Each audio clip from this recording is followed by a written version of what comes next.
وجهاء وشيوخ منطقة جسر ديالى والناشطون والإعلاميون يكرمون الطالب الأول على العراق عبد الله حسان الزهيري باسم مجلس شيوخ عشائر ناحية الجسر وضواحيها، يتقدم بالتهنئة والتبريك والاعتزاز والفخار إلى ابننا ابن العراق. أنا أقول ابن العراق كله لأن هو شرف العراق. طبعا المقولة العظيمة تقول: بالعلم ترتقي الأمم، بالعلم تعمر وتبنى الأوطان. العلم أساس كل شيء، والله سبحانه وتعالى أكد على العلم. إذا نحن نحتفي ونحتفل بهذا البطل عبد الله حسين الزهيري العراقي بمناسبة حصوله على المركز الأول العراق.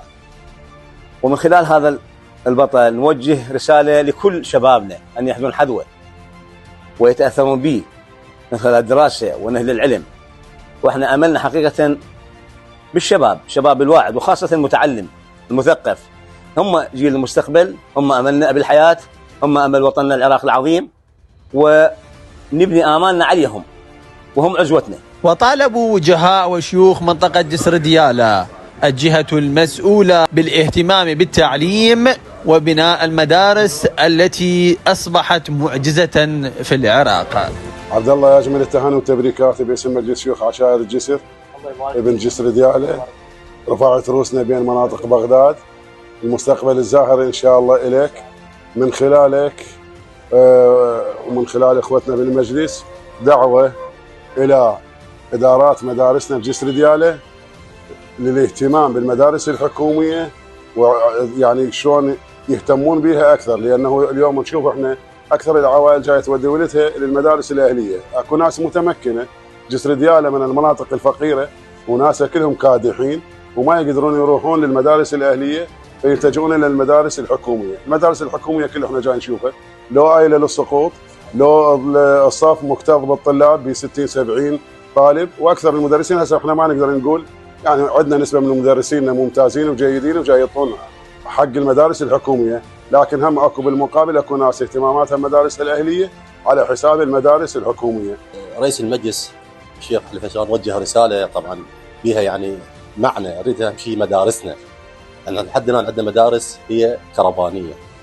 المهم كل الشكر والتقدير لإدارة مجلس المكارم على ما اعتقد، وكل من وقف خلف هذا البطل ان شاء الله احنا بظهره، ونسأل الله التوفيق للجميع. وقل اعملوا فسيرى الله عملكم ورسوله والمؤمنون. حقيقة إنهم من دواعي الفرح والغبطة والسرور، وكذلك التقدير والاحترام. حضرنا لتكريم هذا الفتى البطل الذي يمثل الشباب العراقي إن شاء الله. نجاح إن شاء الله، من نجاح إلى نجاح، والسلامة والتوفق إن شاء الله ومبارك. ومن خلال هذا التكريم أرادوا شيوخ وجهاء منطقة جسر ديالى إيصال رسالة تحفيزية إلى الطلبة في جميع أنحاء العراق. بسم الله الرحمن الرحيم. بكل فخر واعتزاز اليوم يسرنا ويسعدنا أن نلتقي بهذا الشاب البطل اللي حقيقة نعتز به ونفتخر به كمنطقة وكعراق. خيمتنا الكبيرة هو العراق. ومن خلال هذا الحديث أقدم تحياتي للعائلة الكريمة اللي أنجبت هذا البطل، لأن لولا رعايتها ما كان وصل لهذا المستوى. فندعو من خلاله كل عوائلنا نشجع أولادها يحذون حذو هذا البطل، ومبروك عليه. حقيقة احنا نهني ونبارك هذا الولد وعائلته واللي وقفوا خلفه، لأنه هذا الولد حقيقة فخر للمنطقة وفخر إنه وفخر للعراق كله. ونتمنى إن شاء الله، وهاي مو جديدة على منطقتنا الولادة بهيك ناس، ونشكر المدرسة اللي تعبت ووصلت لهذا المستوى. كل الفخر إن شاء الله والتوفيق لك والنجاح بكل حياتك إن شاء الله موفق. ونحن بدورنا الشباب نشكر وجهاء وشيوخ منطقة جسر ديالى على دعمهم المعنوي والمادي والمساندة التحفيزية إلى أبناء المنطقة المميزين. ويستمر كادر برنامج الرسالة في التغطية الإعلامية. عامر البدري، بغداد، منطقة جسر ديالى.